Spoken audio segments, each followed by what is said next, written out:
नमस्कार दोस्तों, मैं रोहन शर्मा। आप देख रहे हैं हिंद स्पीच। वीडियो शुरू करने से पहले कमेंट में बताइए कि आप ये वीडियो कहां से देख रहे हैं। शुरू करते हैं आज की प्रमुख खबरों के साथ।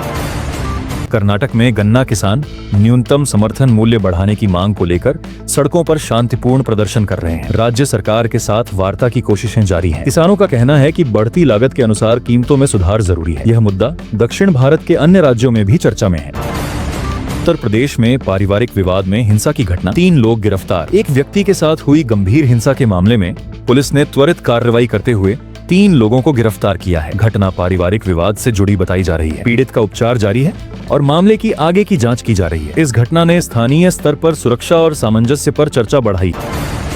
देहरादून में पुलिस ने दस्तावेजों की जांच के बाद 2 महिलाओं को अवैध प्रवास के आरोप में हिरासत में लिया है। प्रशासन ने कहा है कि यह नियमित निगरानी अभियान का हिस्सा है। मामले की विस्तृत पूछताछ जारी है और आगे की कार्रवाई दस्तावेज पुष्टि पर निर्भर करेगी। दिल्ली चिड़ियाघर फिर से खोला गया, स्वास्थ्य निगरानी जारी। बर्ड फ्लू के खतरे को देखते हुए सुरक्षा जांच के बाद अब दिल्ली चिड़ियाघर को फिर से आम जनता के लिए खोल दिया गया है। आगंतुकों के लिए कुछ सावधानियां और निर्देश जारी किए गए हैं। वन्य जीव विभाग का कहना है कि स्थिति पर निरंतर निगरानी जारी रहेगी।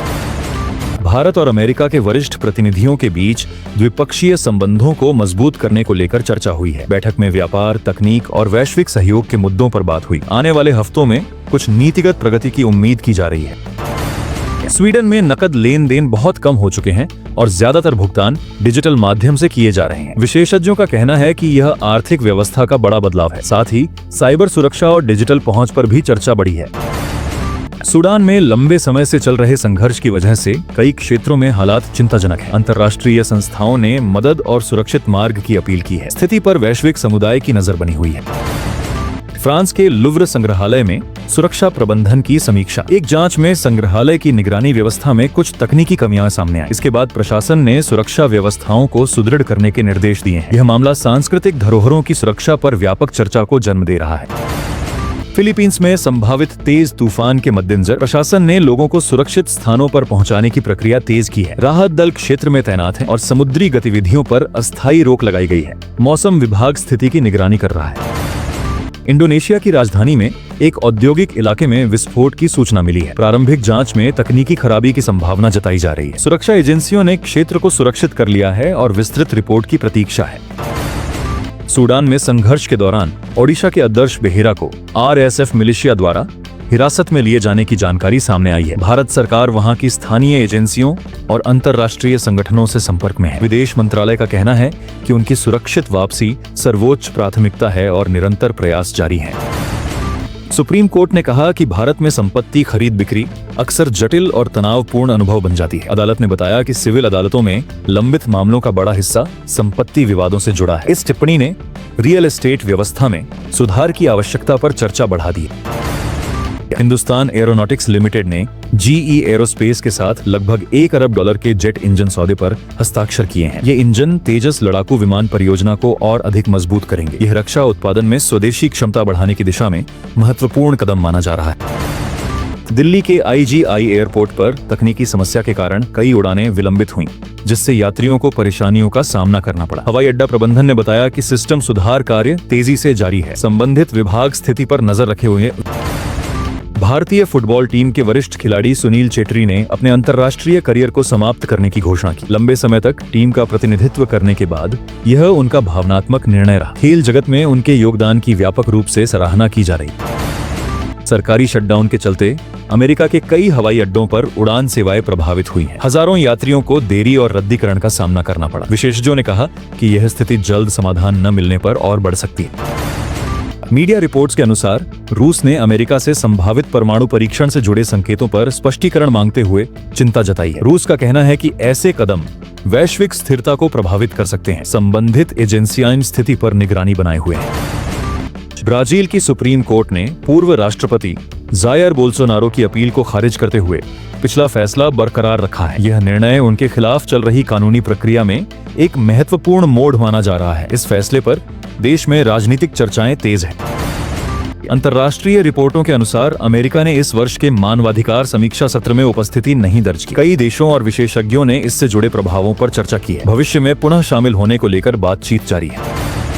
ताइवान के उपराष्ट्रपति ने अंतर्राष्ट्रीय मंच पर यूरोपीय प्रतिनिधियों से सुरक्षा और आर्थिक सहयोग बढ़ाने की अपील की। उन्होंने कहा कि क्षेत्रीय परिस्थितियों में स्थिरता के लिए साझेदारी महत्वपूर्ण है। यह संबोधन कूटनीतिक दृष्टि से उल्लेखनीय माना गया।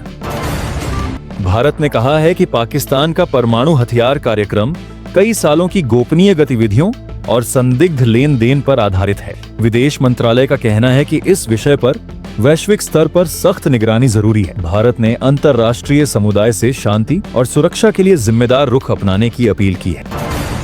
मीडिया रिपोर्ट्स के अनुसार रूस में भर्ती अभियानों के बाद कुछ भारतीय नागरिक वहां की सेना में शामिल हुए हैं। भारत सरकार ने चिंता जताई है और सभी की सुरक्षित वापसी सुनिश्चित करने के प्रयास जारी हैं। दूतावास उनसे निरंतर संपर्क में है। 2020 के एयर इंडिया विमान हादसे में सुप्रीम कोर्ट ने पायलट को पूरी तरह दोषी नहीं माना। जांच में कई तकनीकी और परिस्थिति संबंधी कारकों की भूमिका सामने आई। यह फैसला विमानन सुरक्षा मानकों पर आगे चर्चा को बढ़ावा दे सकता है। स्विगी को 10,000 करोड़ रुपए जुटाने की मंजूरी। कंपनी इस निवेश से अपने क्विक डिलीवरी मॉडल और तकनीक को और मजबूत करेगी। बाजार विश्लेषकों का मानना है कि इससे प्रतिस्पर्धा और तेज हो सकती है। उपभोक्ताओं के लिए सेवा में तेजी और सुधार की संभावना है। नई वंदे भारत ट्रेन से दोनों शहरों के बीच यात्रा समय कम होगा और कनेक्टिविटी सुधरेगी। सरकार का कहना है कि इससे व्यापार और पर्यटन दोनों को लाभ होगा। यात्री सुविधाओं में भी उन्नति की गई है।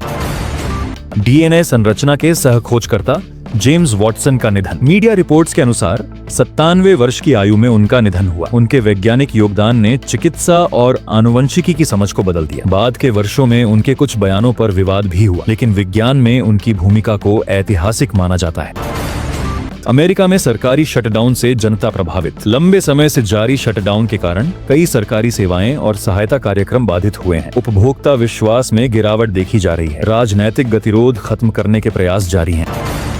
चीन ने दुर्लभ धातु निर्यात नियंत्रण में डील दी। यह कदम वैश्विक सप्लाई चेन में कुछ राहत लाने वाला माना जा रहा है। इन धातुओं का उपयोग मोबाइल, बैटरी और ऊर्जा उपकरणों में व्यापक रूप से होता है। विश्लेषक इसे व्यापार तनाव कम करने की दिशा में एक संकेत मानते हैं। तो दोस्तों, आज की खबरें यहीं तक। उम्मीद है आप तक बात साफ और सरल तरीके से पहुंची हो।